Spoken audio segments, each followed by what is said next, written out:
Welcome to BC the Beatles, the podcast about the Beatles, everything about the Beatles, 24/8. I'm Erika. And I'm Allison. And before we start, please be sure to follow us wherever you get your podcasts or stream us on Spotify.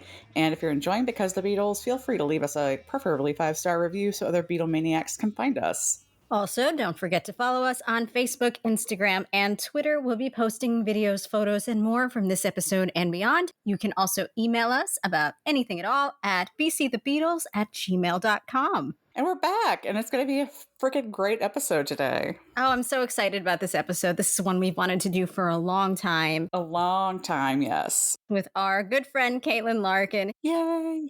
She has gone from TikToker and YouTuber to host of a SiriusXM daily show. Amazing. We're so happy for her. We're so excited to have her back on the show. She is a repeat offender here at BC the Beatles, which Lucky is her. Our favorite kind.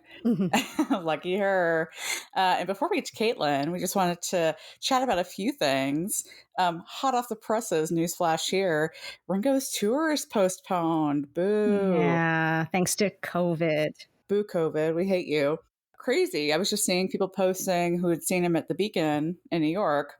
And thank goodness, whoever got to see him, hey, that was kind of like your last chance until September now, because both Edgar Winter and Steve Lukather have COVID. Yes, Ringo does not have COVID, just not to alarm anybody about COVID. Ringo's fine as far as we know. Yeah, as far as we know, he's good to go. But we wish Ringo's band, those two especially, good health, quick recovery. Hopefully they can get back to rocking in September. The rest of the June dates have been moved to then. And the tours so far are scheduled to resume on September 23rd in Bridgeport, Connecticut. So hopefully everything goes well and they can all enjoy a little bit of time off, because Ringo's tour was pretty out of control. Like, there were a lot of dates. It's easy to get worn down when you're on the road that often. So hopefully they can recover and everything will go great in September. And, Paul's tour is wrapping up here as we're recording this. 2 more dates as of now. So we hope that there will be many more to come.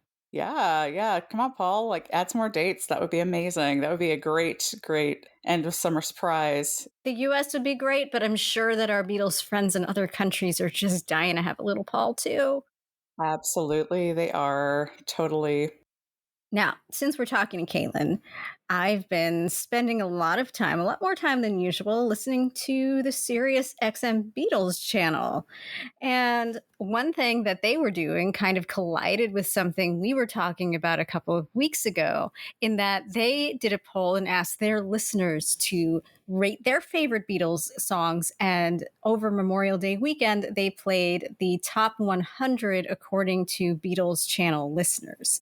And there is a Spotify playlist that exists, so even though Memorial Day weekend is over, you can see it. I think it's what you'd expect in a lot of ways. Mm-hmm. Hey Jude was number 1, followed by Here Comes the Sun, Penny Lane, The End of Abbey Road, the medley, While My Guitar Gently Weeps, In My Life, Day in the Life, Yesterday, Let It Be, and in the number 10 spot, Something, followed by another 90 that you can all peruse at your leisure.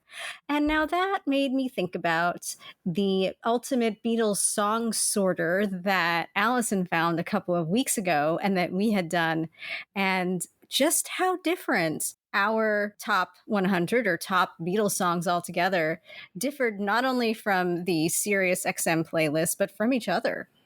Big way. Yeah, very different. Erika, I'm noticing yours. So, first of all, what are your top 5? Top 5 are kind of what I would expect.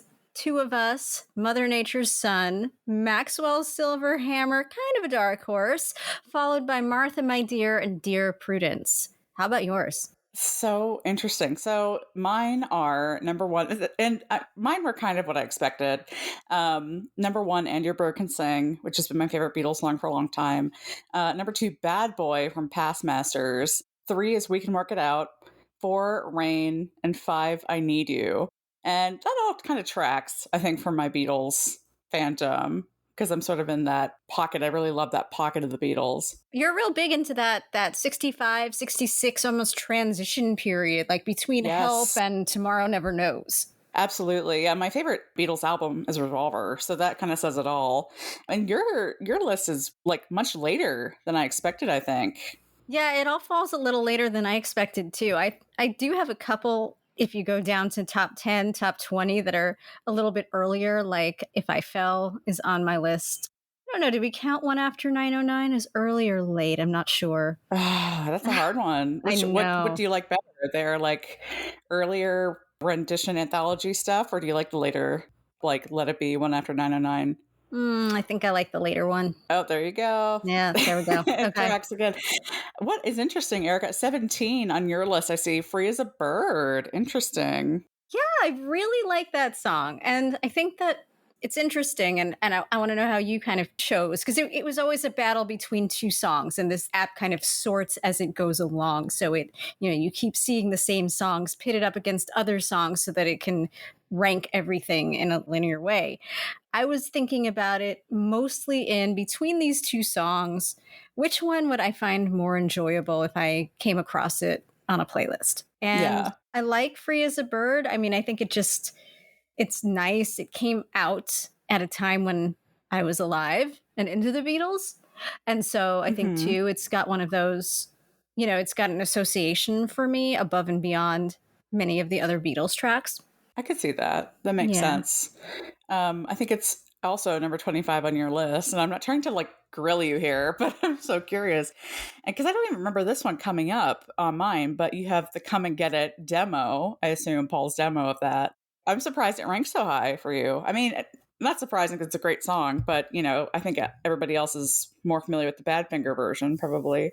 Yeah, I'm not sure why it ended up that high. That's kind of an anomaly. I've always liked that song. I don't know if you remember before we had like the Beatles channel and, even Spotify, there were a lot of internet Beatles radio stations. Of Let's say course. like 2005, 2006. And there was one that I always really liked called Maca Radio. And they used this song as like one of their like ad promos that they would put in there. And I didn't even know it at all. And I thought it was like a Paul McCartney solo song at the time. Wow. It was like one of those things that was like it became a new song for me in a way because I hadn't heard it Interesting. before. So I think I just like it because, again, it's got kind of an association outside of hearing it in the context of the album that it was on. That makes sense. Yeah. And looking at your list, and I'm looking more at the bottom. Uh-oh. My favorite part is the bottom. So my number 2 is actually your number 195. Shit. I mean, there's a lot of controversial choices, I think, at the bottom of my list. Perhaps my second to last might be the most controversial. But Yesterday. truly, Yesterday. Yeah, fucking hate that song. And the only thing below Yesterday on my list is Revolution number 9, which is pretty low on yours too, which I think is the spot for it, towards the bottom. It's low. It's got to be low. Yeah, But absolutely. I understand the whole Yesterday thing. I do. Hey Jude is quite low on my list as well. Yeah, and that was number 1 on the serious list. I mean, the serious list is very it's kind of what you expect, like you said. Your number 1, which is 2 of us, is pretty near my number 1. They both made top 30, so that was cool. That kind of matched up. But yeah, I mean, Yesterday was obviously ranked higher on their list, made top 10. Yeah, we didn't do that. I can't abide that. But whatever. We both think Birthday bites the big one. Sucks. I Yep. hate when Paul does it live. I hate it too. I hate it so much. I never ever want to hear that song again as long as I live. It's like out of every, we bitched about, bitch is a strong word, but we did do a little bitching and a little observing of Paul's tour set list. And I just don't get it of all his discography, why he chooses Birthday. Come on. I don't know. I don't it's know either. not my birthday too. So shut up. It's just not. It's just never my birthday too, damn it. Oh my God. But yeah, we have some pretty opposite ones. Like some of my top includes Martha, My Dear, and Dear Prudence, which are very at the bottom, close to 200s for you. Yeah, I just, the late Beatles, I think I liked more of the late Beatles when I was a little bit younger, maybe in my late teens, early 20s. But yeah, I don't know. I think music in general, I kind of fall into the niche of the mid 60s. Mm-hmm. And then probably I would go early rather than later after the mid. So This all looks right to me. I get a lot of like, yeah, the earlier stuff. I mean, I Want to Hold Your Hand for me is really high in the top 40. Two of Us for me falls in the top 40. Yeah, so we've got that. Do you think some of these songs have gotten a bit of a bump thanks to the Giles Martin remixes over the past couple of years? Maybe it's possible. I mean, for me, I don't know. Like you talk about your association with like Free as a Bird, like remembering when that came out and all that kind of thing. So it's like, I think for a lot of songs, and maybe this is in general for everybody, it's sort of like your impression of the song is formed when you hear it or when you hear it repeatedly, etc. So it's like, maybe a lot of the stuff I still feel the same way about these songs as I did when I first heard them, like 20 or 30 years ago. It was 30 years ago. Nope. That's too, I'm not that old. 22 years ago was when I became a Beatles fan. So yeah, There you go. we'll go there. I think the most interesting song on your list is your number 2, which is Bad Boy. Yes. Well, I love the Past Masters. Those, when they came out, or rather when I got them, because I don't think I was a fan yet when they came out, they were really, really precious to me. For those of you not familiar, they're sort of a collection of not outtakes, but maybe things that weren't issued on albums, like some singles were on those, some alternate takes, that kind of thing. And there was, like the compilation albums, the Red and the Blue, there was the black cover and the white cover, and there's 2 volumes. And I just loved the hell out of those things. I would play the black cover one, which is the earlier one. I think that was volume 1, just repeatedly. And Bad Boy was like such a standout on that. So yeah, I love Bad Boy. And I noticed I was like doing the song sorter. I'm like, oh, gotta choose Bad Boy over like so much shit. It's always gonna be Bad Boy for me. And then of course you get down to the end of the song sorter, right? And it's like your favorites are battling each other, and it's so hard. It's agonizing. It's so hard. I found your least favorites also really hard to do. Like if it pitted like Wild Honey Pie against Revolution 9, I'm like, I don't know. Like I hate them both. I don't know. Yeah. That's so hard. And, there is an option when you do the song sorter to skip. But I was like, nah, I'm not going to skip anything. I'm going to like make myself like make the choice between 2 songs, because that's how, you're supposed to do it, I guess, just do the hard work, I suppose. Yeah, me too. There was also the option of tie, which is like not going to use tie. Oh, yes. Not going to use that. Yeah, exactly. No, I was like, it's got to be a choice every time. We put the link in our show notes a couple of weeks ago. We'll put it in again. If you are listening and you do the Great Beatles Song Sorter, we'd love to see what your top 10 or top 20 are and how you feel about them. Find us on social media and tag us. Love to see what you got. Yeah, and we'll post our own song sorters in our stories, and we'll share them on social media as well. So you guys can take a look, and you guys can roast us over our order of things here if you want to. Yeah, if Birthday becomes your number 1, I want to talk. Hit me up. Yeah. We need to have a little discussion offline about that. I mean, maybe it is your birthday too. I don't know. That would be the only way, I think, is if it's always your birthday too. Well, maybe if your birthday is June 18th and you feel like Paul is singing it to you. Okay, great. So we've made up a hypothetical where it's okay to have Birthday as your favorite song. Yes, but you have to be born on June 18th, preferably June 18th of 1942. Yes. Okay, great. So any almost 80-year-olds out there listening, you're allowed to have that as your favorite song. And by the way, happy birthday. It's coming up shortly. Yep. Coming up like a flower. Oh, Lord. All right. So on to our feature of the day, which, like we said at the top of the show, we're so excited to have our friend Caitlin Larkin on. Just a little bit about Caitlin. If you don't know, comes from her bio from the SiriusXM page. Caitlin fell in love with the Fab Four at age 5 by watching films about the band and intently listening to Beatles mixtapes at home and on family road trips. She first turned her Beatlemania into a paying job by serving as memorabilia tour guide for the Hard Rock Cafe in Orlando, Florida, where she regaled visitors with stories behind rare Beatles memorabilia and introduced the John Lennon VIP room to visitors. Very cool. In 2020, she launched her TikTok channel, going viral with her first 2 hashtag Beatle Talk videos. Creating engaging daily content, Caitlin shared on this day facts and showed off her personal collection. In order to catch the attention of SiriusXM, she would play a Beatles song and add her own vibrant commentary. Her videos went viral, and SiriusXM and the Beatles Apple Corps took notice. On the 9th day of Larkin's hashtag Beatle Talk content, SiriusXM invited her to be a guest on the Beatles show, The Fab Forum. Caitlin also hosted an edition of the Beatles channel's My Fab Four, during which she shared her song picks, It's All Too Much, 8 Days a Week, and I Love Her, and It's Only Love. Now, we should have talked about this with Caitlin, because I noticed And I Love Her, Allison, is like almost at your bottom. Yes, I was just thinking that, Erika, as you were reading that last sentence. I was like, oh, shit. And I Love Her falls at number 206 out of 211 on my Beatles song sorter list. Sorry, Caitlin. We could talk about this later if you want to scold me for having it so far down my list. Yes, that's so interesting. I want to know more about it too, actually, why you hate it so much. I think it's slow and tiresome, maybe a little bit. Whenever Beatles tribute bands play it live, I'm always like, ugh, it's so slow. It just like drags the whole show down. Anyway. Hey, that's as good a reason of any to hate something. Paul Ramon might disagree, but you can take it up with him. Well, whatever, Paul Ramon, okay. Anyway, without further ado, here's our talk with the fabulous Caitlin Larkin.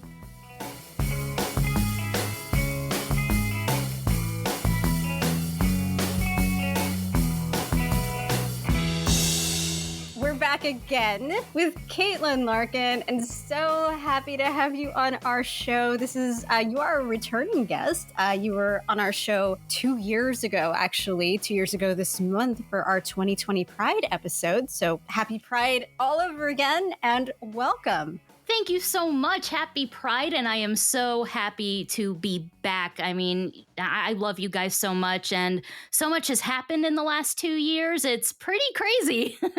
Yeah, last time we talked to you, you were a successful YouTuber, but now you are the host of a daily radio show on weekdays on the Beatles channel. Yeah, isn't that insane?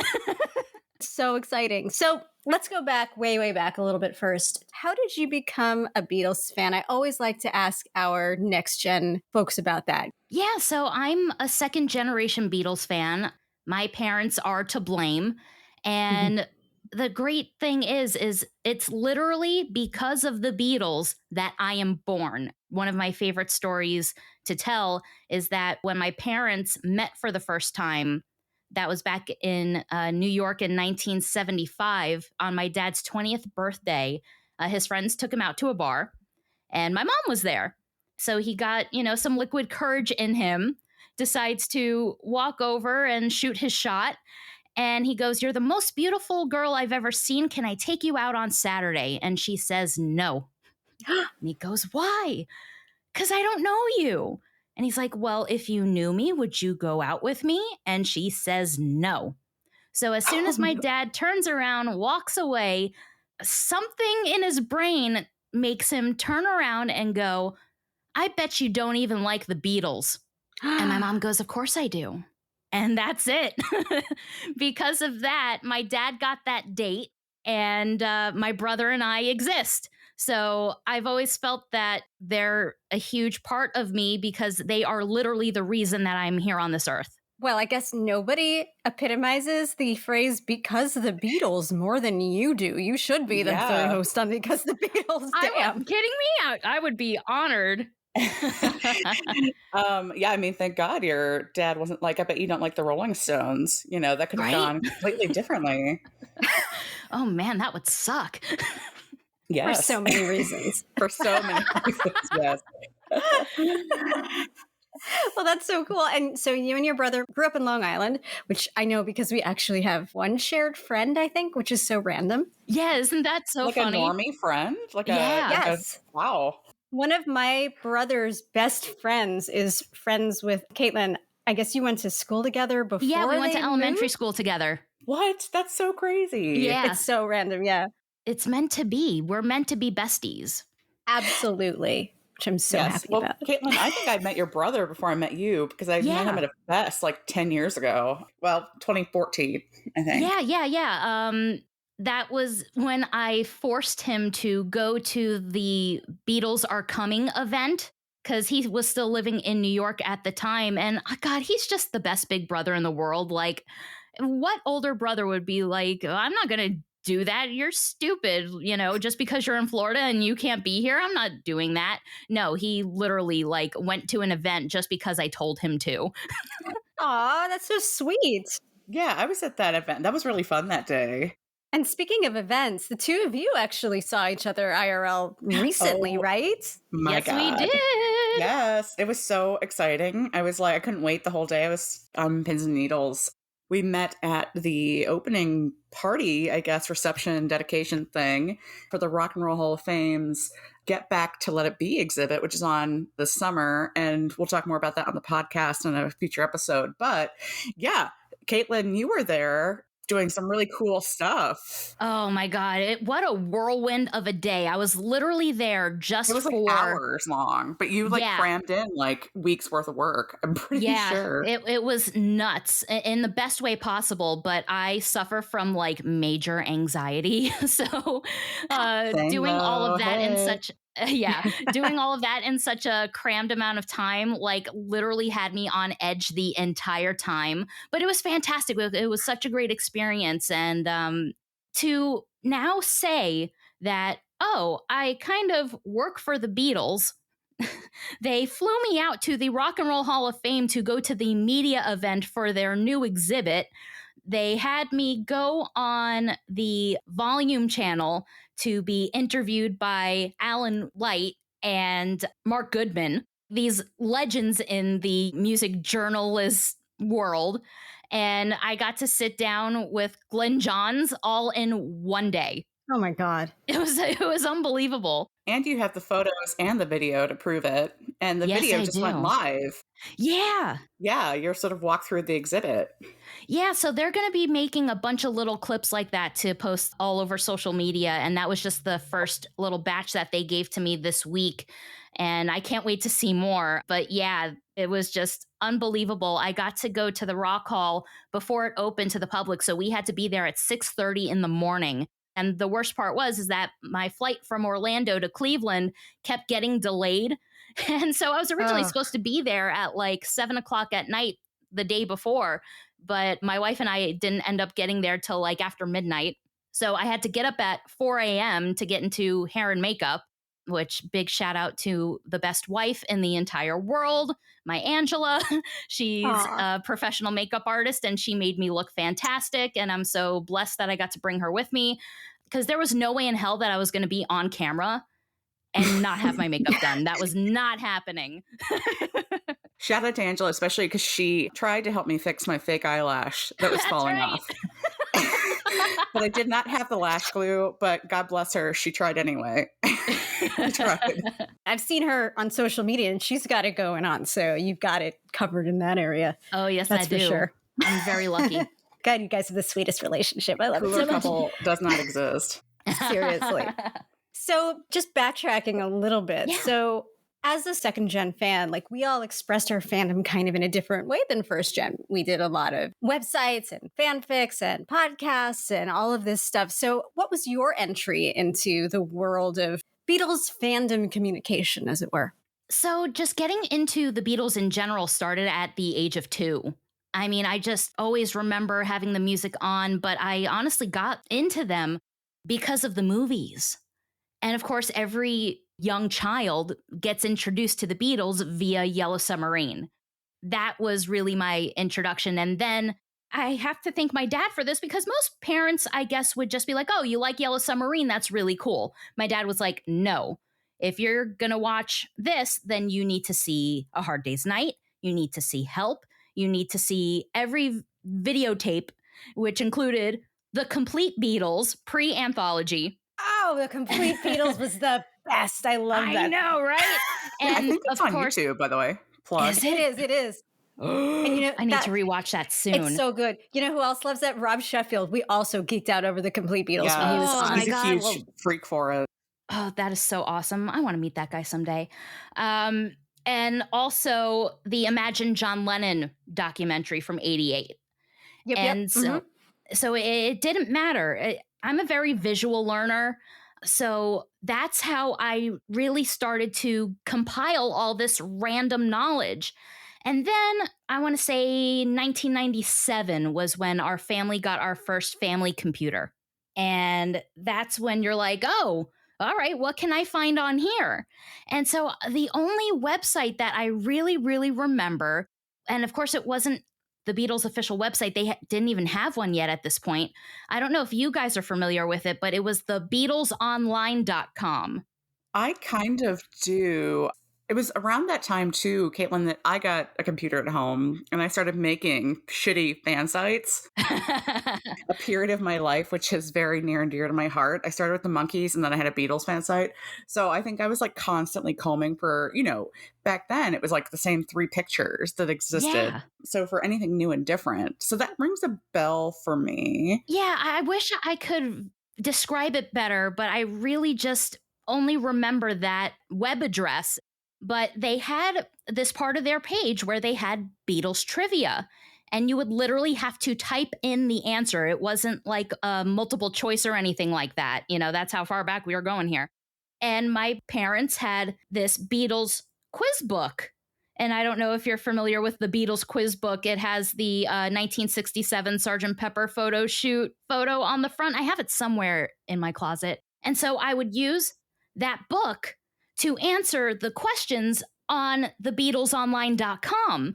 And so I just started getting this wealth of random Beatles knowledge, so much so that by the time I was 10, I had gotten the nickname the Beatle Nut. And that was like my AOL handle. Actually, it still is, honestly. I still have that email address. I love it. Forever. And that's kind of how it happened through childhood. And in '96, I went to my first Beatle Fest. I begged my parents to let me go. Of course, we all went as a family, and it was like the coolest experience ever. And that's kind of how I got the jump start into the community, I suppose. I love it that it was a family affair for you guys too. Oh, yeah. Your parents and your brother must be so excited that you're on Sirius every day. Oh my God. It's so funny too. So I record the show here in my office at home. Technology is amazing. And when I do it, I honestly just feel like I'm doing this for my mother. She and I are particularly close. And so every single day, she texts me after every single voice break that I do. She goes, oh, that one was really good. Or, I didn't know that before, or random things here and there. So in my mind, I really think that I'm just doing this radio show for my mom, and that all these people throughout the country, they're not listening. Why would they listen to me? Like, who cares about what I have to say, Well, as it turns out, a lot of people, but that's very sweet. That's really, really, that's so nice. It's a good way, though, to not be nervous and to just kind of be comfortable and casual, to think no one's really hearing it. No, not, hundreds of thousands of people with SiriusXM subscriptions in their cards and stuff like that. No way. So before you were on the Beatles channel, you were a YouTuber and then you were a TikToker. Talk a little bit about your channels there and what you did, and especially what you did to get the attention of the Beatles channel, because this is an amazing story. Oh, thank you. Yeah. I started YouTubing 5 years ago, and I can't believe it's only been such a short amount of time. And I was going through just looking at videos of people showing their collections. And as much as I hate to say it, but it's the God's honest truth, it's saturated with that typical older male market. Yep. And shocking. I was just like, I have tons of great Beatles memorabilia in my collection. Why don't I just do that myself? Wouldn't that be cool to have a different perspective doing this? And also at this time, I had been to my mom's house, and I never bought vinyl records because I always knew that someday that my parents' record collection would end up in my hands. So I was never interested in buying original Beatle records or other kinds of memorabilia because I knew that I was just going to get it all someday. And so I'm at my mom's house, I'm flipping through her records, and of course, hers were very much loved. And Allison, you'll appreciate this. Like all of her Monkees records have, like little hearts around them and, drawings everywhere. It's pretty funny. Oh my gosh, I love that. Those are my favorite kinds. The kind that they have notes, I bought this one record, sidebar. I'm a huge Love and Spoonful fan. And when I saw a copy of this like random greatest hits album that is not one of their like more well-known records, at a record store, and somebody had drawn like devil horns and like a little mustache on John Sebastian, and I'm like, I gotta buy this. Like, I love him more than life itself, and this is the best thing I've ever seen. So I own that. Yeah, no, my mom did that with all of her Monkees records. It's hysterical. And I was just like, well, I want records that are in better shape. Nothing against, my mom. Like that was her stuff when she was a young kid. And so I chose the YouTube route to show me starting to collect records and 45s. And so I would, get a bunch of records and show them on YouTube. And I started developing this little following. But then we fast forward to 2020. And I was over my friend Jessica's house right as restrictions kind of let up. And she was the first person I had seen in a really long time. And she's like, Caitlin, are you on TikTok? And I'm like, what the hell is TikTok? And she's like, oh, it's kind of like Vine, but it's much cooler. You should create an account, even just to watch videos. And I was like, okay, I'm into stuff like that. I have a short attention span. Why not? So, of course, I download TikTok and I am instantly addicted and I can't put it down. I'm just scrolling through videos for hours and hours on end. And I noticed as I was scrolling that there wasn't very much Beatles related content. And I was just like, okay, maybe this is something that I could do. And so I started posting Beatles related videos and it instantly went viral.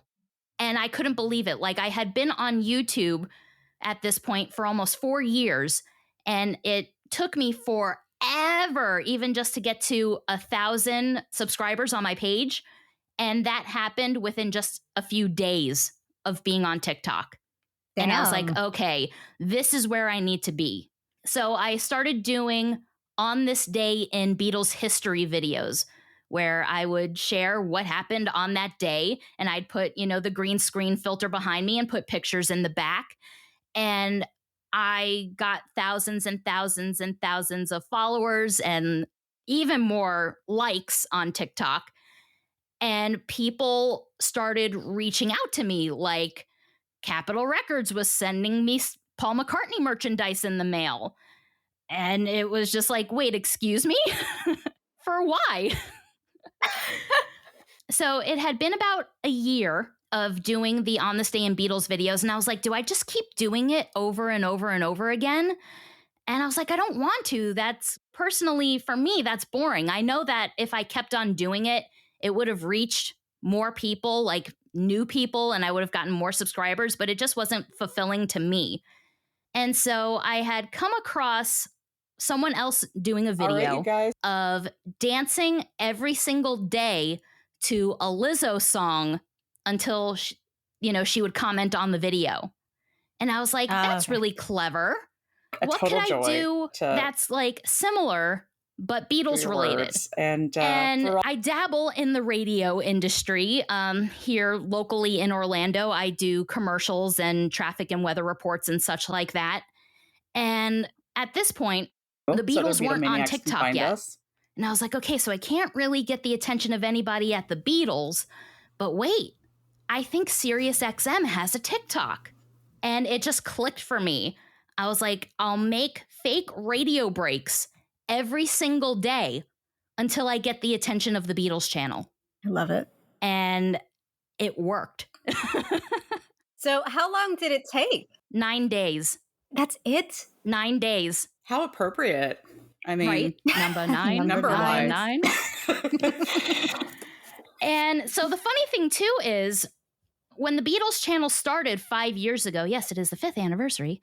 I will never forget just tweeting like, oh my God, I want to be on the Beatles channel so bad. Oh man, are you guys hiring? And the worst mistake that could have ever been made was that the program director, his name is Adam, I guess I had tweeted about the Beatles channel and he liked my tweet. And of course, I'm like, who's this Adam guy? So I click on his profile and it says program director of the Beatles channel on SiriusXM. And I was like, oh, dude, you have just made the biggest mistake of your life identifying yourself, because I will be pestering you until something happens. And so, like, monthly, and this is years ago, I would just pester him on Twitter, being like, hey, you gonna hire me yet? Hey, just sending random tweets and of course never getting a response. And so it was hysterical. I was sitting at my other day job because at this point in time last year, I was working 4 jobs just to make ends meet. Oh, God. And I'm sitting at work and I get a DM over Twitter and it's Adam. And he goes, wow. I really love your passion and enthusiasm. Can we talk this week? And I'm like, yes, we can. Oh my God. I think we can make that work. Yes. Yeah, I think we can make something happen. So we start chatting and he's like, so I'd love for you to come on the Fab Forum and tell your story. And I'd also like for you to make a My Fab 4, which if you don't have SiriusXM, My Fab 4 is a little segment that we do on the Beatles channel where you can play guest DJ and pick your 4 favorite Beatles songs and tell people why you love them. And so he kind of gave the hint that, Caitlin, this can't just be any ordinary Fab 4. This is kind of like your audition. He was like, stick with me. We're going to make something happen. And I was just like totally and completely blown away. You know, I didn't think that I would get a job offer, but, you know, at least that soon, because this whole thing started back in September. I got contacted to do the Fab 4, My Fab 4, and be on the Fab Forum around October. And then it was the day before Thanksgiving break. I get a text message from Adam after My Fab 4 and the Fab Forum stuff had already aired. And he goes, hey, are you busy? Do you mind hopping on a Zoom call with me, Lou Simon, who is the vice president of SiriusXM, and Jeff Jones from Apple? Oh my God, just casual. What the hell? Yeah. And I was just like, okay, yeah, like I'll be right there. So I hop on Zoom, and of course, Jeff Jones is the first person who's in the Zoom chat room. And so I hop on and Hi, I'm Jeff just Jones. like, yeah, it's like, hi, Jeff Jones. And like the best part is, of course, you know, where my desk and stuff is set up is in my office with all my Beatles stuff. And I'm like, Jeff Jones sees my room. Like he sees all my records and pictures in the back. Like I'm hyperventilating. Amazing. And so, of course, Adam and Lou join the chat. And I'm like, oh my God, something big is going to happen. Like, I don't know if they're necessarily going to offer me a job, but something's going down. And they did. They offered me a job. Oh my God. Wow. Was it immediately an hour, 5 days a week, or how did you work that out? No, it was their offer. It's like, Caitlin, we're going to give you a show every day for an hour. And then Jeff Jones said these words to me. He said, Caitlin, welcome to the family. Oh my God. And I burst into tears. I wish that Zoom call had been video recorded, because I wish I could have just had that for myself, just to have that moment saved. It's still surreal. Like, I have to pinch myself, and it's like, because Apple is very, very, very much involved with what goes on over the air on the Beatles channel. There are a lot of other artists represented on their own individual stations that, you know, no, I don't want to say don't care as much, but, you know, they're just like, all right, just let the radio people handle it. No, the people at Apple are incredibly involved at what goes on and what comes over the air. I heard a story that we'll just call this person Schmingo Schmar.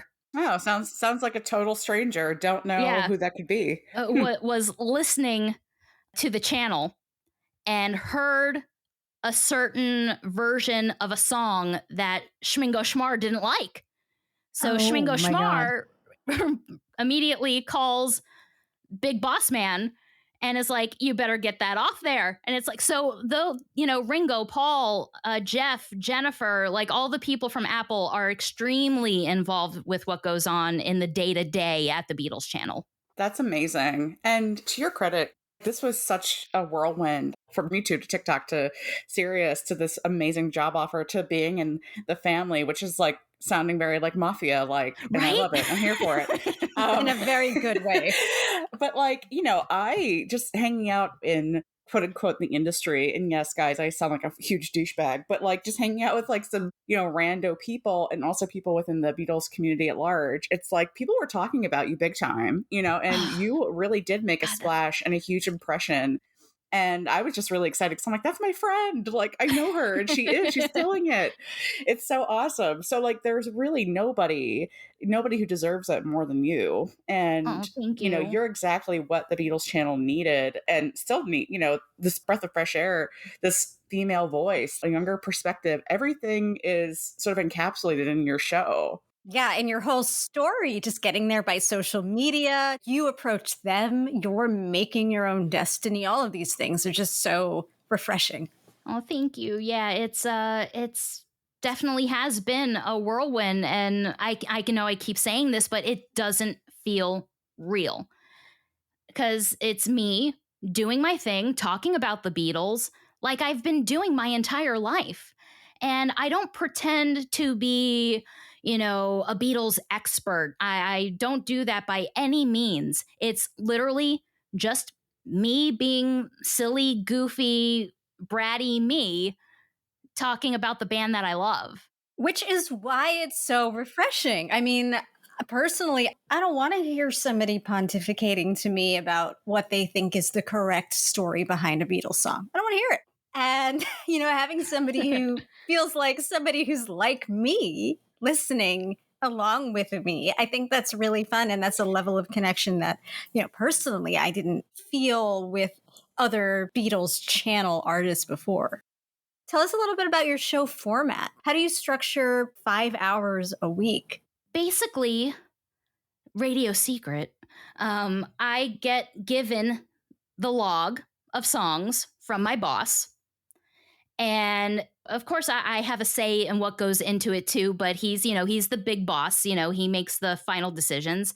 And so he basically gives me kind of like a map of what is going to be there for the day. And so I go, okay, so I've got that song here. I can put this song here and I can talk about that topic. For instance, Paul just being here in Orlando, I can talk about his tour and how many days he has left. But Ringo's also starting a tour, or Patty Boyd's new book is coming out. Like, there's so many things that are going on in Beatles world that it's pretty easy to come up with things to talk about. But then there are days where I'm just like, oh my God, what am I going to talk about this week? And I have like a full-blown panic attack. That's usually what happens on Sunday before I do my show on Monday. It's like, oh my God, I've got nothing. And then once I sit down and I'm like, okay, I'm going to go to work. And it just kind of happens naturally. I can't really describe it. I think the thing about the Beatles that's really unique is that there's an infinite amount of topics. Like you could get really down in the trenches with the minutia, but also it makes it harder to really structure what you're going to talk about because it's like, how in the weeds do I get? Do you ever go through that when you're trying to plan your show? Like, oh, can I talk about this really niche thing or should I make it more appealing to your average SiriusXM listener? No, I basically am just me. I talk about the things that I find interesting, as selfish as that sounds, because like I said before, I'm no expert. I'm not an author. The problem I had when I was making YouTube videos and I would do like album reviews and stuff, like they would all suck because I was like, I like this song because it's good. Like that's just how I'm not one with words like you guys are, which is so funny that I talk for a living, but I just talk about things that are relatable, like, oh, that bass line was so good, or oh, I love that harmony at the end, or that's one of my favorite guitar solos ever, and I know that somebody that's out there listening probably appreciates those things too. And if they don't, that's too damn bad. Well, I mean, that's kind of something we want to talk to you about, because as you're telling the story, I'm thinking about the things that we've said on the show, and we kind of share your thing of like, we aren't interested in a certain part of the Beatles or whatever. It's like, we're not going to talk about it if it's boring, if, we're just not invested, whatever. And historically, Erika and I have gotten some blowback on our reviews or online about the fact that we're women, the fact that we talk about the Beatles, the fact that, I don't know, my voice is annoying. I don't know, whatever it is. Yeah. But, I think that is sort of like, I hate to say it, but kind of a universal experience as a Beatles Unfortunately, yeah, woman it is. these days. Yeah, let's talk about the trolls. Especially the male ones. Let's get into the trolls. I think that's one of the issues that everybody that I know who's a woman or woman identifying and is in this community has faced in some way or other, in that there is a section of the male population of this community who is very much against hearing women in this space. I'm sure that you have dealt with some of that on just a tad. Just on a much larger scale than just we a have. smidge. How does that show up in your life, and how do you deal with it? As of recently, it hasn't happened too often. It has happened. I've gotten so far, and yes, I keep count because to me, it's just funny. I've gotten 1 hate email and 2 mean tweets. And that's just being on the radio, on XM anyway, for the last 5 months. But when I was doing YouTube more, oh my goodness, people are mean. YouTube is a fucking cesspool. It really is. People are just so mean. And look, I'm not the first person who has talked shit about somebody. I'm like, oh, that's, stupid. Or like, oh my God, what is so-and-so wearing? But you keep those opinions to yourself. I'm not going to take the time to write an essay on why so-and-so is annoying and doesn't deserve to be doing what they're doing. I had a troll on YouTube literally make a 30-minute video about me. Oh, I forgot about that. Oh, yeah, that guy's the guy with the mask, that really weird dude. Oh, my God. I literally had a guy make a 30-minute video about me. Caitlin. Yeah, he was. And he probably still is. I don't know. I don't watch his videos or anything. It was people telling me that this guy was saying things about me. Yeah, screw that guy. I don't know. To me, it's just funny. Angela will come up to me. She's like, I don't know how you do that. Like, if that was me, I would be hysterical crying. And I'm just like, I can't put it in my brain how somebody can literally take that much time to focus on, oh, she's fat and overweight. Oh, she has a really annoying voice. Oh, she's too perky and happy. To bring it to the internet's attention. Like, don't you have anything better to do? Obviously, they don't. But, like, that's the thing that makes it humorous to me. So, no, the trolls and the haters, they don't bother me. But I guess this is only the beginning. Sad face, like, confused face. Like, it's only been a few months. But I've been getting more positive feedback than negative feedback, so suck it. I mean, to turn one of your trolls' comments into a positive, I know that you recently, in one of the tweets, it was suggested that you sound like you are hosting a slumber party. And to be honest, shout out to that troll, because that sounds fucking awesome. We should definitely do a Beatles slumber party and record it. That's why I like to listen to you. And I want to have you over to my house to do a live slumber party broadcast. Oh my God, can we plan one, like, for serious, though? No, for real. Oh my God, this should happen. Yes. We'll play Beatles Dream Date, just really piss off all the men on the internet.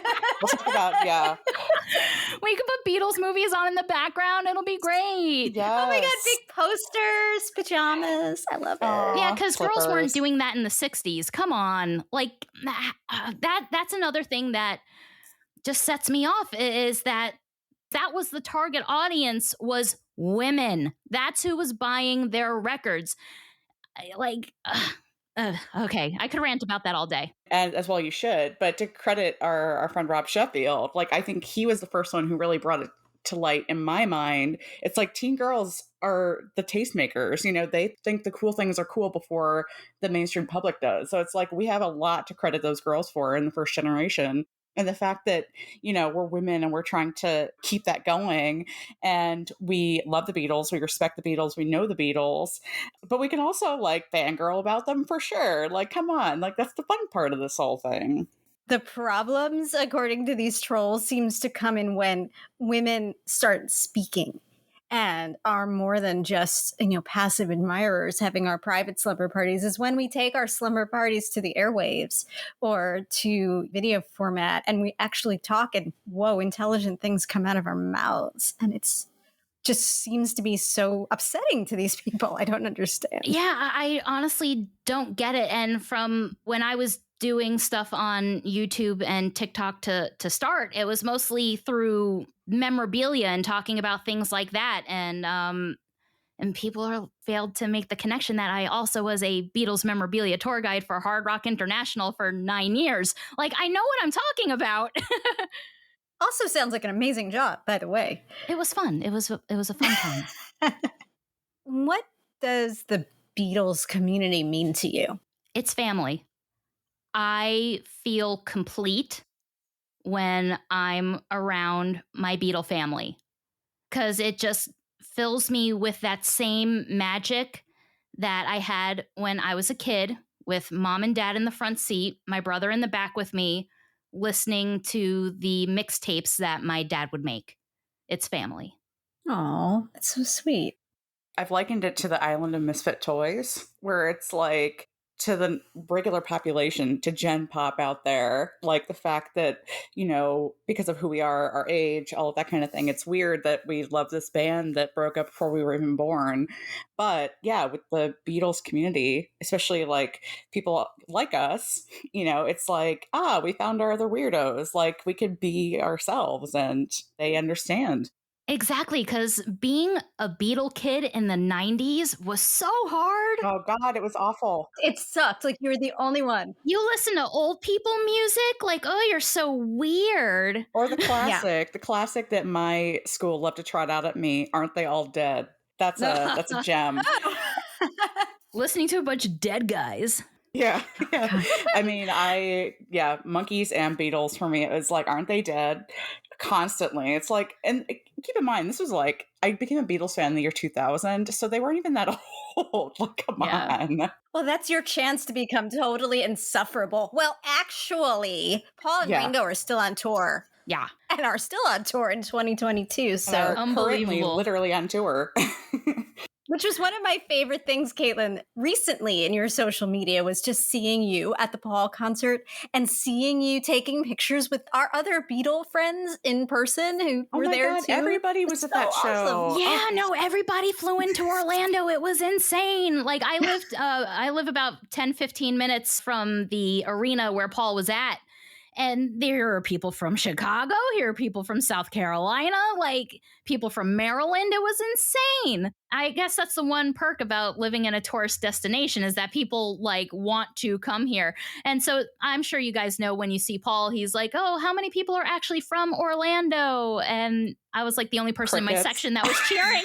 I was like, woo! Oh, okay, just me. I loved seeing the photo of you with our good friend Sarah Schmid. I was like, oh my God, like all the cool people are together.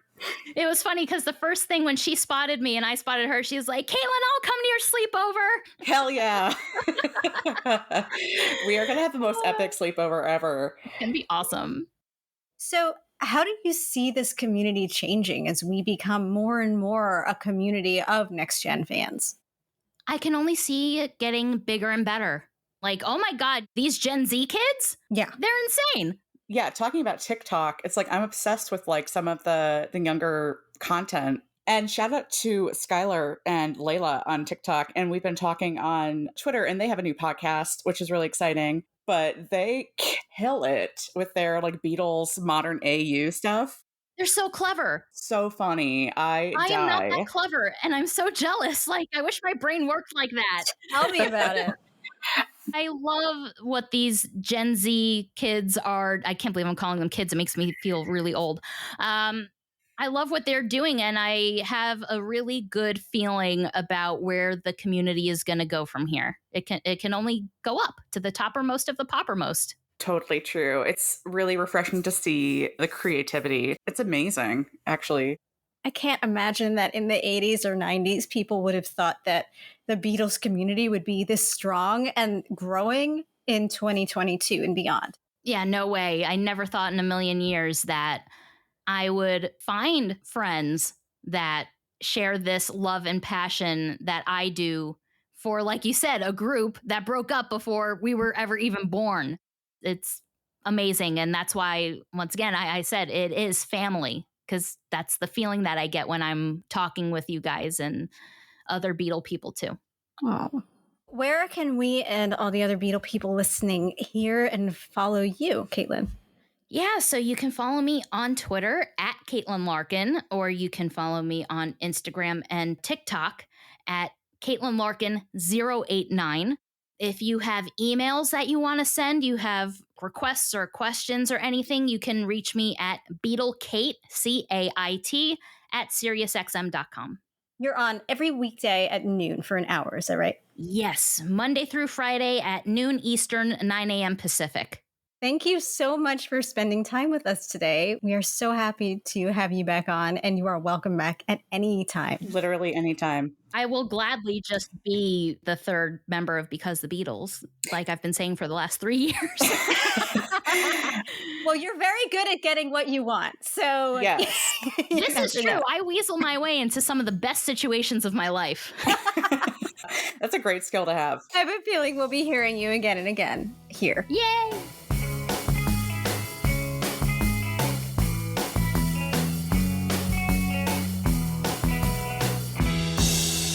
Thanks again to Caitlin for that wonderful interview. And as always, we are back at the end of every show with our obsession of the moment.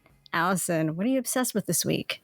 Okay, so this is kind of random, but I've been thinking about this a lot. A few weeks ago, I had breakfast with a friend of a friend's dad, who is from Liverpool. He grew up in Anfield, which is strangely the first place I stayed when I went to Liverpool for the first time in 2008, right across from the football stadium there, in a house which belonged to Brian Epstein's grandparents. And it was amazing, of course. Yeah, it was great. And I think you can still stay there. If you Google, I believe it's like Epstein House, Liverpool, you'll be able to find it.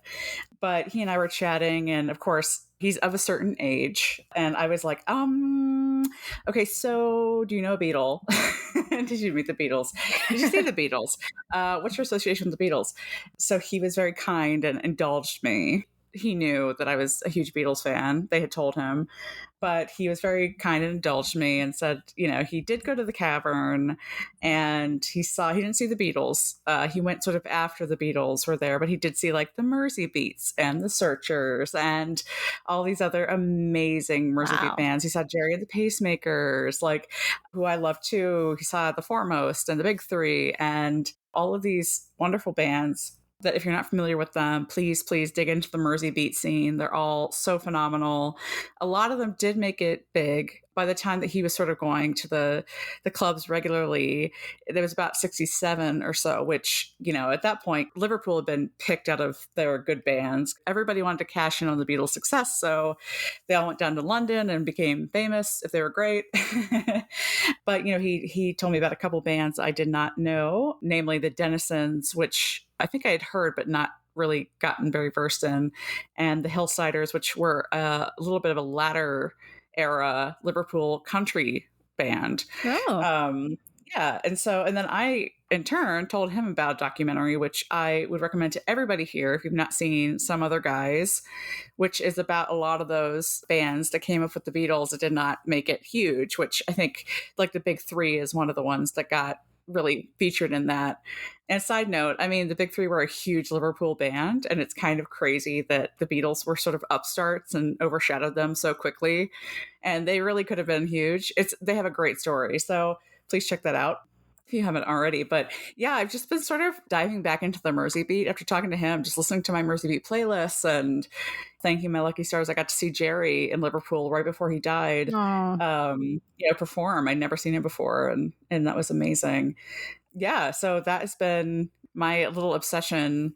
Been listening to a lot of great tunes, not made by the Beatles, but they come from our Scouser friends. Did he have any observations about bands that he loved, or like anything that stood out to you when you talked to him? No, but he talked a lot about, the cavern itself, and was sort of, he mentioned Bob Wooler and all of these crazy things. And oh my God, I left out the best part.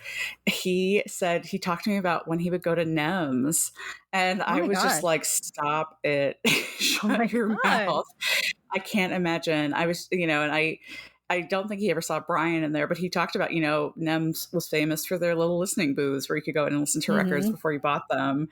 And he talked about doing that. And I'm just like, oh, what I would give, to walk down Matthew Street to Whitechapel there and go to NEMS. Aww. And this guy actually did it. And then, he would talk about the cavern and how, the legendary stuff that we all know, that it was very small and crowded and damp and dark. But it was amazing. You see people on documentaries talk about, what it was like to actually be there, but like to just be sitting next to this guy at brunch, like hearing him talk about it, I'm like, oh my God, like, that's so cool that you actually got to experience those places in real life. Yeah. I mean, if he ever wants to spend a little time on a microphone, I would love to hear. That was my thought. Perhaps I'll work on that. I did say next time in Liverpool, we're going to get together and get like some lunch or something. So maybe I'll just sneak my Snowball microphone with me. You definitely have to. And yeah. Absolutely. Also want to mention that we were talking about the documentary, The Complete Beatles with Caitlin just a little while ago. And that's where I found out about Jerry and the Pacemakers, because Jerry Marsden was a major interviewee in that documentary. That's right. Yeah. Back then, he had like a big head of curly hair. He was really cute. Jerry is, oh my God, Jerry's so dear, honestly. He was like married to the same woman his whole life. Like, he was just such a little like cherub of a guy. I never got to meet him. I'm very sad. But like, I'm just really grateful I got to see him perform one time. He was supposed to perform in 2014 on this great British Invasion tour, but he had some health complications and couldn't make it, which is such a bummer. I would have loved to seen him on that tour here in the US, but to see him perform like I did at the Philharmonic Hall in Liverpool on a bill with like the Merseys, which formerly the Mersey Beats, and gosh, who else was on that show? Mike Pender, who is also a lovely, lovely guy from the Searchers on that show. But Jerry like totally brought the house down with You'll Never Walk Alone. And of course, all the football fans stood up, and I took a video of it. It was amazing. But Erika, I want to hear enough about my bullshit. Yours is way more important. Tell me about your obsession. You actually introduced me to this rabbit hole that I can't stop going down this week. You're welcome. Yeah, thanks. So turns out that Paul and Nancy were in the Hamptons last week, and there were a bunch of photos that showed up of them with their dog, their rescue dog, Rose, at a dog rescue place called Animal Rescue Fund of the Hamptons, which is ARF of the Hamptons. And appropriate. Yes, ARF. They're a dog and cat adoption place, and they are actually the dog and cat adoption place where my parents adopted their sweet dog Jack from about 10 years ago. And there were a bunch of pictures with Paul and Nancy and their dog Rose meeting another dog. This dog was this really cute, like black and brown, kind of medium size, maybe some shepherd in her, big pointy ears, really cute. And at first I was like, oh, they're like they met somebody's dog on the walk. But no, apparently this dog was up for adoption. And the photos that they took very clearly show Paul and Nancy introducing their rescue dog, Rose, to this new dog.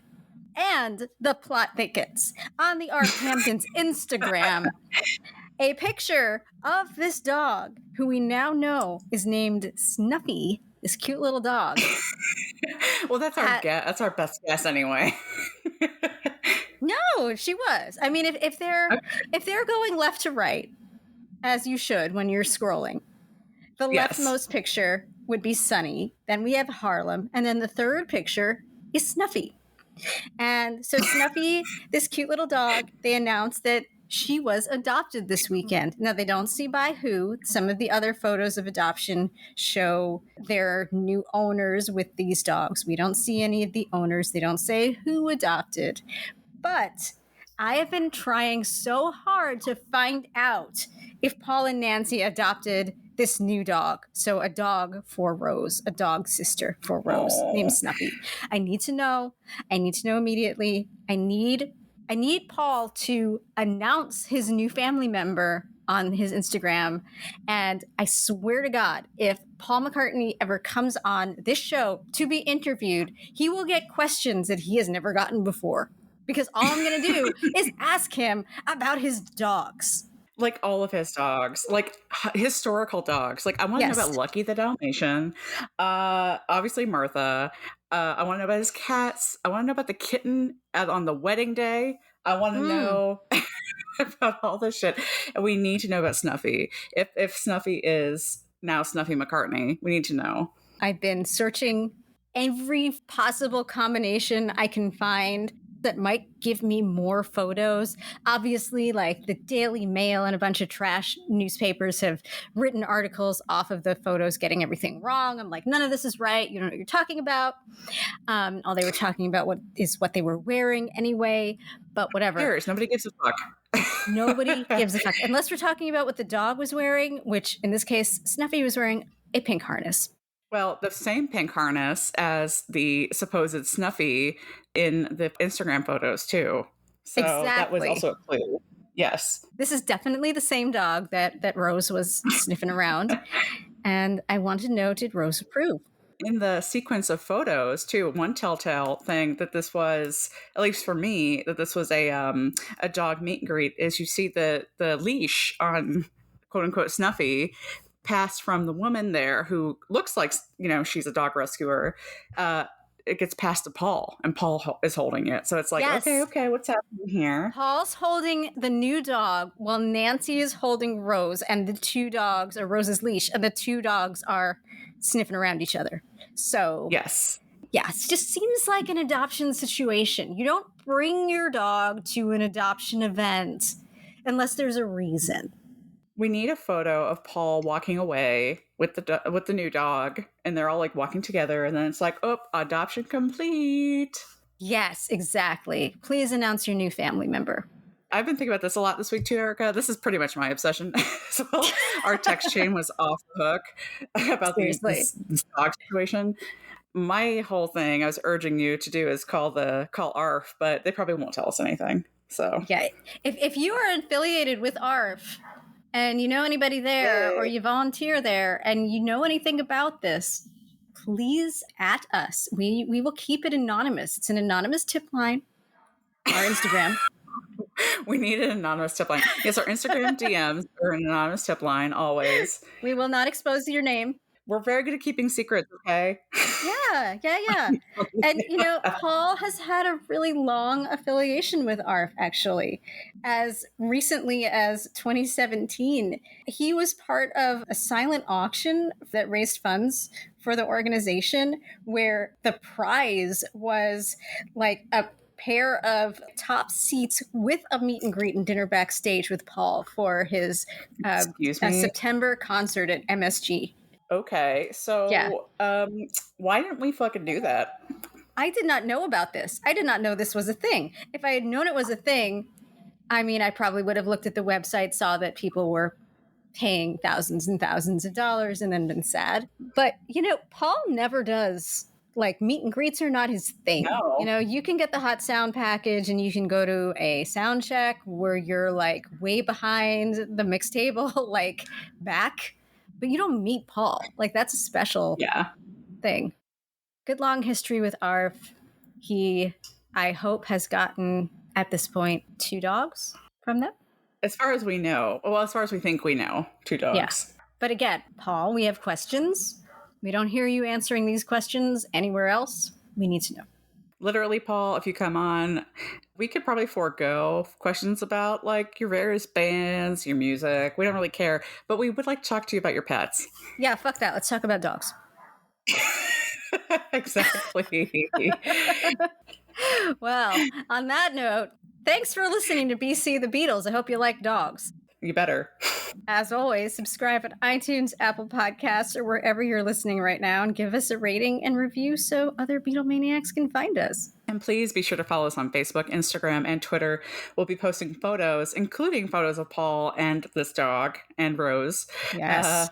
And more, and more from this episode and beyond. Remember, you can always email us at bcthebeatles@gmail.com too. And we will see you next time. Bye. Bye.